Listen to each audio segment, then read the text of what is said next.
Hey, what's up, y'all? It's the goddess, Miss Honey Jane, and I am here to take you on a journey of my past year here on the motherland.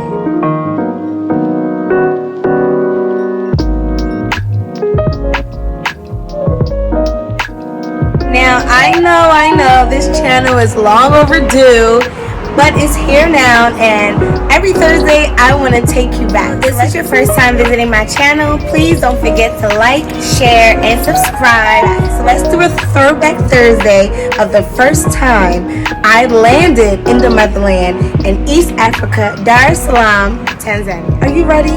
Let's go.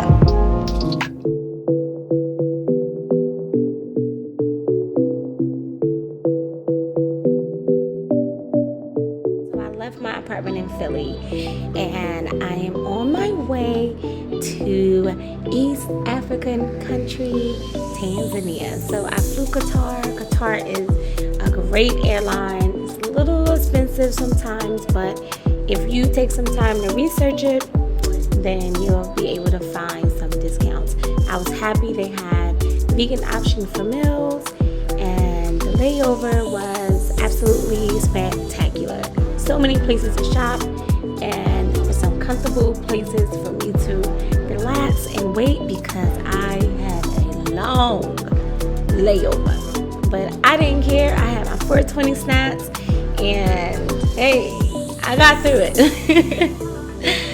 So here I am in Doha, 7 hours later, and I am on my way to the plane so I can get to East Africa. So this part of the flight wasn't that long, but when I finally landed, baby, I was so hyped to be in the motherland. Okay, check me out. So this is my little hotel that I booked for just 3 days because I was determined to find me an apartment once I landed. Before I got to Tanzania, I actually connected with some other Americans that are already there. So I did WhatsApp groups. I did www.expat.com, in which I met some strangers that were already there and that can enlighten me and give me some tips of what to expect, what to bring, what not to bring, and all those things like that.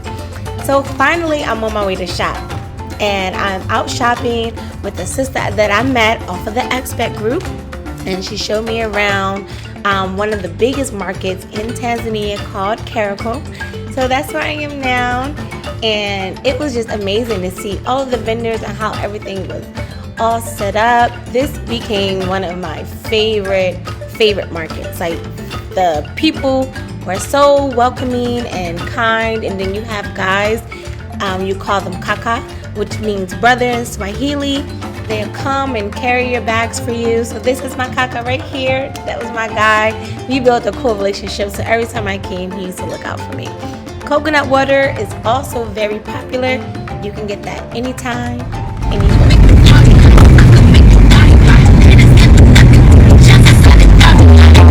Yep, so I found me some African wine at the Ethiopian spot, in which I got real Ethiopian food. Ooh, this became one of my favorite spots as well to eat. So can you believe, just a week in, I'm already on my way to a safari.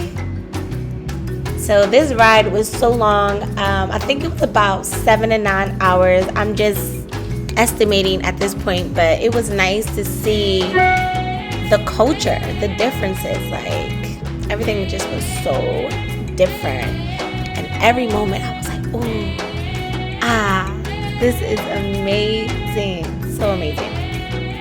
So it was so beautiful, everything was so green. It was about 7 of us on this ride, and we were inside that van that you saw, and yeah, we had to stop and use the washrooms, and this was my toilet.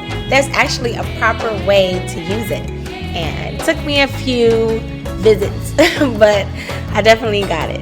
So we finally made it. Yes, there's a fine to kill, so you gotta chill.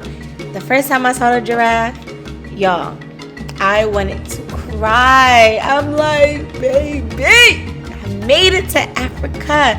I'm really, really here. This was just so breathtaking. Like, you're really in the mix. You're really in nature. Like, these are animals at their natural habitat, okay? Just living and coexisting together. And it was so beautiful. It was so spectacular. So I swear, this was the breathtaking part of the trip for me. Like, I'm really in Africa.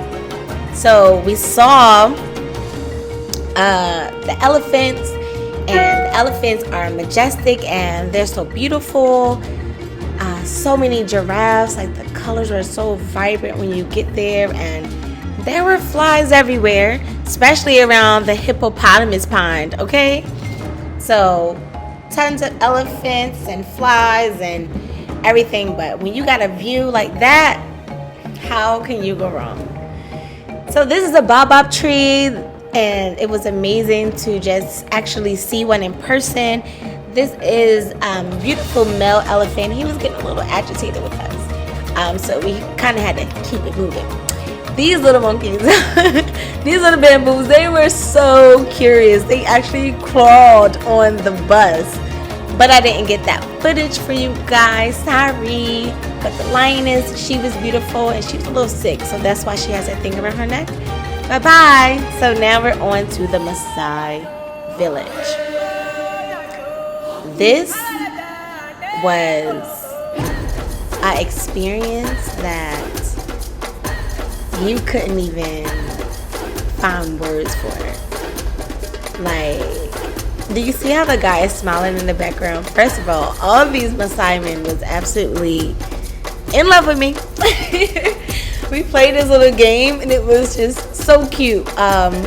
How so many guys kind of came up and approached me, you know, in the game, you know, seeing that I could be someone that they would marry. We come from our history. We start from Egypt. You know, we moved from Egypt to Sudan, and we follow the River Nile until to the Kenya, and then Kenya, we moved from Kenya to Tanzania. Yeah, so here's the Masai home that the women build, and this is some of the finished product of it, and this is where they dry their dishes and everything. In Masai, we speak Ma language. Ma. Is, like yeah. M-A. Yeah, Ma. Yeah. How do you say hello in Ma?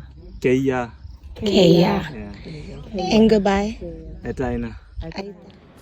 So I got a chance to go inside of their home and see how it was set up and how things were, and they're really minimalist, as you can imagine. It's, you know, just very simple, put together, and it all goes accordingly to the weather and the condition of the country where they stay. And it was so cool to see them make a fire just based off of the things in nature.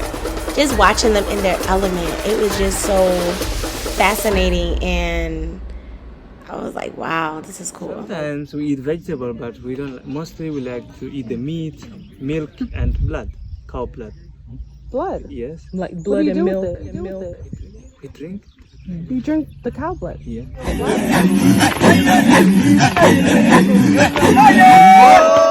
Food. The food. Oh. Nutrition. Yeah. For example, when you move from one place to another, and no kitchen to cook, and you need to eat, you can take the blood from here, cow. So we have a special arrow. We tie it here. We take the rope and tie the cow to see the vein, and then we shoot, and then blood come out. And do you, So like 1 liter, 2 liters, and then And it doesn't kill? okay. Yeah. No. Doesn't kill. Without killing a cow. Oh. Cow is still alive.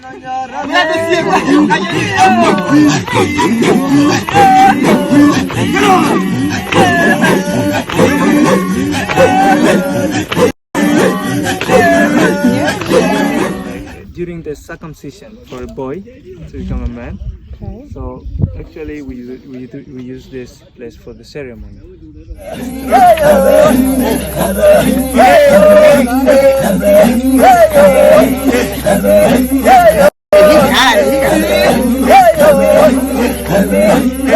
During the ceremony,